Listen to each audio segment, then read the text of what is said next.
স্কুলে পড়লেন না কেন, মাদ্রাসায় পড়লেন কেন? স্কুলের শিক্ষা তো এত বড় শিক্ষা না। আম্মু বলছে যে মাদ্রাসায় পড়ো, মাদ্রাসায় পড়লে একদিন বড় হবা। মূলত কারণ হলো আল্লাহকে খুশি করার জন্য মাদ্রাসায় পড়তেছি।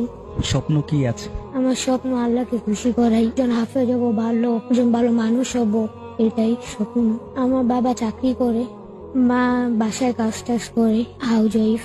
বড় হয়ে মায়ের জন্য কি করব? বলছিল আম্মু যে আমি মরার আগে যেন শুনতে পারি যে তুই হাফেজ হবি। আমিও আল্লাহর কাছে দোয়া করে যেন হাফেজ হইতে পারি।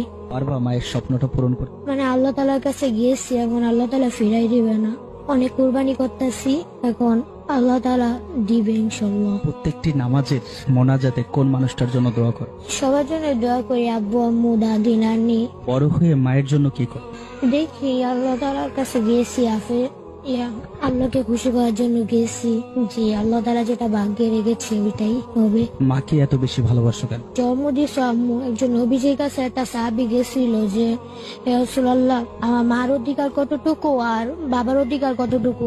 প্রথমবার জিজ্ঞেস করছে, প্রথমে আমাদের নবী মুহাম্মদ সাল্লাল্লাহু আলাইহি ওয়াসাল্লাম বলছিল মা, দ্বিতীয়বার আবার জিজ্ঞেস করছে তখনও বলছিল মা, তৃতীয়বার আবার জিজ্ঞেস করছে তখনও মা বলছে, চতুর্থবার জিজ্ঞেস করার পরে তিনি বাবার কথা বলছে।